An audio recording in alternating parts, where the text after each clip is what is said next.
Welcome back. A local man was this week sentenced to 12 weeks in prison for burglary and theft offences. The case dates back to June of this year when 21-year-old Angel Israel stole electronics from a family member. Angel Israel was arrested and charged with theft and fraud after stealing a family member's iPad mini and iPod 5 and then selling the items to an electronic exchange shop for £120. Defence lawyer Nicholas Gomez told the magistrates' court that his client has been a cocaine addict since the age of 16 and had sold the stolen electronics to pay a threatening drug dealer. Mr. Gomez stressed that the crime was carried out as a result of an addiction and said Israel was remorseful and willing to receive help for his habit. But the 21-year-old was also in breach of a suspended sentence from earlier this year for burglary. Magistrate Charles Bito said despite Mr. Gomez's forceful and imaginative submission, there was no good reason why the suspended sentence shouldn't be activated. He sentenced Israel to 6 weeks in prison for theft and a further 6 weeks for the burglary dating back to February, a total of 12 weeks. The opposition this week said it noted with grave concern complaints made by citizens about the new public buses. It claims that access is difficult and inconvenient, especially for those with mobility issues. Stephen Nish spoke to GSD executive member Rafael Benzaken. Well, the GSD recognises the fact that the existing fleet of buses needs to be updated. However, the issue we are trying to raise is the fact that the government really needs to make up its mind. It cannot, on the one hand, encourage people to use public transport and, on the other hand, restrict access to that public transport by people who need it most. And by that we mean people with reduced mobility. And why exactly are you saying that? What is your evidence that these buses are worse for people with mobility issues? Well, the blue buses have been designed specifically with people with reduced mobility in mind. For example, they have up to 10 seats available to people just walking off the street, right? No steps at all. The rest of the bus is available with just one step, right? In the new red buses, barely 5 seats are available to people walking straight off the seats, and the rest of the bus, right, is divided between seats accessible to 3 steps and seats available through up to 5 steps. So clearly, most of the bus will be very difficult indeed to be accessed by people who need it, and by that I mean people with prams, people with people needing assistance in walking, people. So I think the government really has to make up its mind. If it wishes to attract people onto the buses, it really needs to have in mind, buses which appeal to people who need it most. The investment, of course, will have been made by now. We're starting to see these red buses increasingly in circulation. You've asked the government to take these concerns on board, but presumably it's too late in the day to do this. Well, we should hope not. We should hope the clauses which govern the purchase of these buses are negotiable in some way. The design can be negotiable in some way. We're not telling the government to cancel the contract. I think the interior design of the bus just needs to be looked at again. Just needs to be tweaked. I mean, I think that's the basic issue here. Okay, and this mobility issue aside, is the GSD happy with these new buses? Well, the GSD is happy with the fact that the bus fleet is being updated. As I said, this particular design of bus we feel is not right. I think people who are in need of assistance in walking and getting around have to be catered for by the government in its public transport system, and it's not being done. It's not being done right now. Meanwhile, the government said the GSD jumped the gun over its criticism of the new buses. Transport Minister Neil Costa said the bus company is aware of the accessibility issue and is waiting for the manufacturers to add an extra step to the vehicles. He says the new buses are designed with 2 doors instead of 1, which should be more user-friendly for wheelchair users and parents with prams.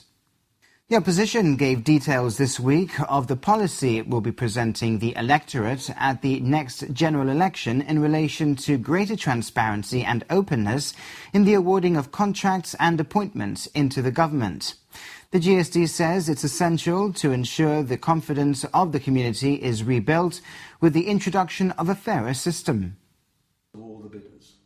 The GSD believes all government works and services must be awarded in the spirit of fair competition. The level of transparency the schemes it's presenting offers will, according to the opposition, ensure that government can be held accountable for the decisions it takes ensure that projects and employment are offered to those who are most capable of delivery, and that this is self-evident to the public through the transparency of the process. We know there's a need for this.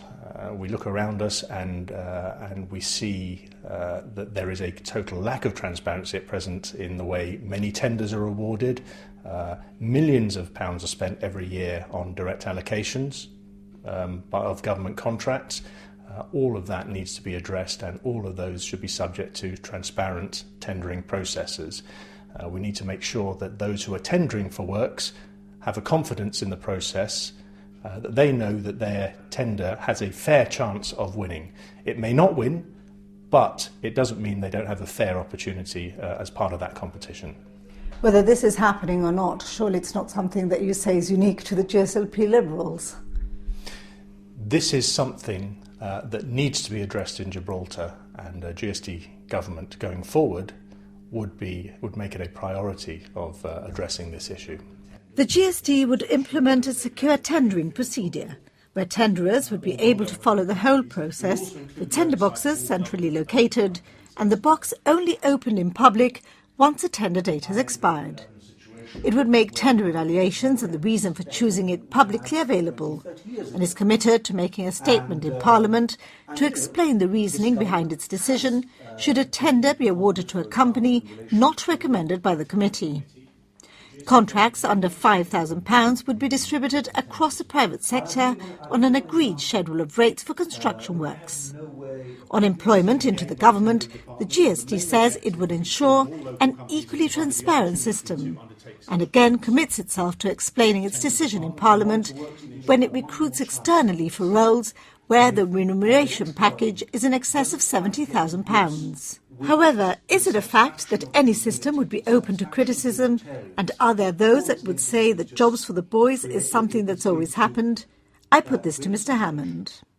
I don't think that saying something has always happened actually is a valid reason for allowing something to continue to happen. There are times when lines need to be drawn, and actually the electorate of Gibraltar, the people of Gibraltar, the taxpayers of Gibraltar are entitled to something better. And this is about going forward and looking at the way these issues, these very serious issues, can be addressed. Talking about that electorate, how important that the community does not lose faith in the system? There is an enormous risk at the moment. The electorate has been promised time and time again that there will be improvements in the way government does its work. Now, yes, perhaps baby steps have been taken along the way, and we are almost certainly in a better place than we were probably 30 or 40 years ago in terms of those processes and the fairness of those processes. However, it's a long, long way from where it should be still, and all too often manifestos are written, commitments are made, and then the delivery leaves a lot to be desired. This is about making very clear in our future manifesto and through the policies we're announcing, very clear what those processes are, what those policies are, and then delivering on them. Would you say it's a question of achieving a fairer system, or just appearing to be fairer? No, it's absolutely about achieving a fairer system, and that can be achieved through the transparency of process.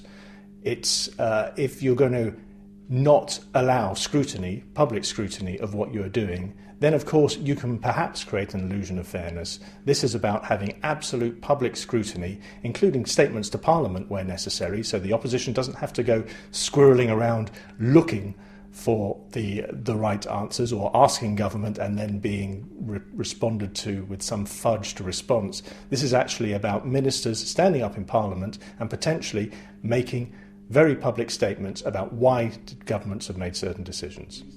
The party says a competition process will ensure that those successful, whether in a tender or employment application, are the best of the applicants, and therefore the most likely to succeed in delivering results. The taxpayer, it says, is entitled to know and to see that its government is adhering to processes which are fair and ensure best value for money. And the government said the announcement that the GSD will put items to tender is largely in keeping with the practice it introduced when elected. It also says the scoring system proposed by the GSD is already in use and therefore is not new. The government said it welcomed a statement by the chairman of the GSD that the party is against jobs for the boys. This past weekend, the Royal Marines celebrated their 350th anniversary, with many events taking place to mark the regiment's historic association with The Rock. Around 200 people, including Superman himself, Man of Steel actor Henry Cavill, took part in the Rock Run. The Rock Run was organised by the Royal Marines Charitable Trust Fund, which provides support to serving and former Royal Marines, as well as their loved ones.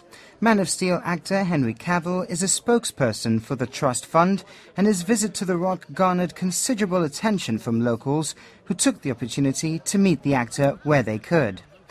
After a march up Main Street from Casemate to the Piazza, the participants were ready to set off for the run. Henry Cavill was joined by his brother, Lieutenant Colonel Nick Cavill, who's a Royal Marine and also took part in the event. I didn't know what to expect, really. It's the first time I've run up anything like this, and it is a rather big rock. I just remember the walking bits where it got so steep you had to walk, thinking I can't even catch my breath walking. And it was, a bit of a nightmare, but I really enjoyed it. It was nice to run up with Nick and with my trainer Michael. And, we got there in the end, and these guys helped me through. Gibraltar will always have a very special place in the hearts of all Royal Marines. It's the one battle honour that we wear. So lovely to come back here. Really good fun to have done the Rock with Henry. The Royal Marines, as well as local and international volunteers, took part in the run, including the Governor, Sir James Dutton, and Lady Dutton. The runners were seen off by former Royal Marine and triple amputee Mark Ormrond, who said it was a huge honour to be involved in the event. It's a hard run. It's all uphill, of course, so it's a hard run. The enjoyable bit is probably talking about it when you've finished, but we've done it before, of course, and so it was good. It was great to get out there and see so many people doing it. I have done it once before, and doing it a second time is easier because you actually know what's coming. Despite the fact a man was telling me that it's downhill all the way after St Michael's Cave, I was very glad to know that I knew. It's great to see, there's a lot of people here, they've come from all over, giving up their weekends to come out and raise funds and support the charity. First place went to Royal Marine Davis at 20 minutes and 7 seconds. Second place was Lieutenant Corporal Rogers of the Royal Gibraltar Regiment at 21:30. Coming in third was Lieutenant Commander Rob Garner of the Royal Navy Gibraltar Squadron CO at 22 minutes 53. The first female to complete the run was Stacey Roberts at 28:54. The Governor, Sir James Dutton, can have the bragging rights for finishing ahead of Superman Henry Cavill at 30 minutes and 43 seconds. Whereas the actor came in at 32 minutes 44 seconds, Lady Dutton came in at 35 minutes 41 seconds, and Nick Cavill, Henry's brother, came in at 33 minutes and 6 seconds. Goofing, man. Absolutely. Goofing, one word. Exhausted, yeah. It's part of Royal Marines tradition. It's fantastic, isn't it? And this sort of history is incredible here in Gibraltar, and with the Lord Nelson, which is set up as a tribute to himself, and then to have the Marines there last night and over the weekend is just great. We're taught from when we first joined the Royal Marines about the history and about things like Gibraltar. So to come out here for the 350th birthday and to run up the Rock, because I think it's a great way to end what's been a great year of celebrating for us as the Royal Marines. But to come out here with the people of Gibraltar and really get involved. It was a little bit demanding, but it's all right. Yeah, good, great event. Good to see so many runners turned up. Obviously Superman and obviously the Governor included. It was a tough event, very tough event, some fast runners out there today. Yesterday the Marines held a Freedom of the City parade, followed by a service at the Royal Marines Monument in Ocean Village. Later, the Royal Marines Band, together with the Royal Gibraltar Regiment Band, gave a concert at St Michael's Cave. The government sent its best wishes to the Royal Marines. Also this week, the Chief Minister signed an automatic exchange of information agreement together with 50 other countries. And marine protection regulations were published by the government along with tuna preservation regulations, specifically catering for the regulation of tuna fishing activities in British Gibraltar territorial waters. That's all for News Review. For more, you can head over to our website at gbc.gi/news. And you can find us on Twitter and Facebook as well. Thank you very much for watching. From the team, good night.